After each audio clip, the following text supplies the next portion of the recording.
Good morning fifth class. Let's start our lesson number 4 Himalaya की एक घटना। प्रस्तुत लेख स्वतंत्र भारत के प्रथम प्रधानमंत्री पंडित जवाहरलाल नेहरू के जीवन से संबंधित एक संस्मरण है। इस लेख के माध्यम से उन्होंने बताया है कि किस प्रकार हिमालय के ऊंचे ऊंचे पर्वतों में घूमते समय उन्हें किन किन कठिनाइयों यानी कि मुश्किलों का सामना करना पड़ा, परंतु उन्होंने धैर्य नहीं छोड़ा यानी कि धीरज नहीं छोड़ा और उन कठिनाइयों का सामना करते हुए भी वो वहाँ पर घूमे और वहाँ की सुंदरता का आनंद लिया। मेरी शादी सन 1916 में दिल्ली में बसंत पंचमी को हुई। पंडित जवाहरलाल नेहरू जी बता रहे हैं कि उनकी जो शादी है 1916 में दिल्ली में बसंत पंचमी को हुई थी। उस साल गर्मी में हमने कुछ महीने कश्मीर में बिताए। मैंने अपने परिवार को तो श्रीनगर की घाटी में छोड़ दिया और अपने चचेरे भाई के साथ, चचेरा भाई कौन होता है? चाचा का बेटा, तो उन चचेरे भाई के साथ कई हफ्ते तक पहाड़ों में घूमता रहा और लद्दाख रोड तक बढ़ता चला गया। यानी कि उन्होंने क्या है, उस साल जब उनकी शादी हुई थी 1916 में, तो उन्होंने कुछ महीने कश्मीर में बिताए थे।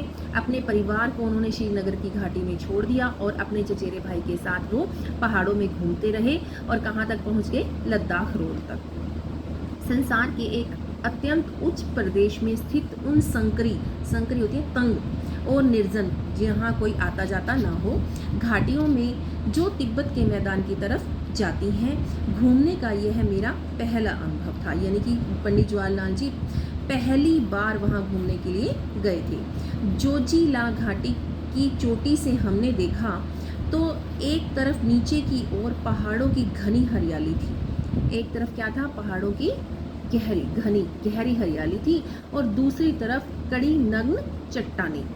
हम उस घाटी की संकरी राह पर ऊपर चढ़ते चले गए, यानी कि तंग जो रास्ता था वहाँ से वो ऊपर की तरफ बढ़े, जिसके दोनों ओर पहाड़ हैं। एक तरफ बर्फ से ढकी हुई चोटियाँ चमक रही थीं और उनमें से छोटे छोटे ग्लेशियर हिम सरोवर हमसे मिलने के लिए नीचे की ओर रेंग रहे थे। हवा ठंडी थी लेकिन दिन में धूप अच्छी पड़ती थी।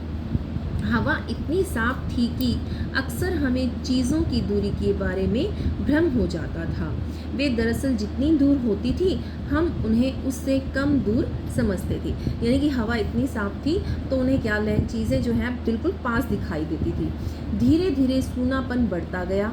पेड़ों और वनस्पतियों तक ने हमारा साथ छोड़ दिया। यानी कि जैसे जैसे वो आगे जा रहे थे वहाँ पर सूनापन होने लगे, यानी कि ना तो लोग दिखाई दे रहे थे और यहाँ तक कि पेड़ और वनस्पतियाँ भी वहाँ तक खत्म हो चुकी थी, उन्होंने भी साथ छोड़ दिया।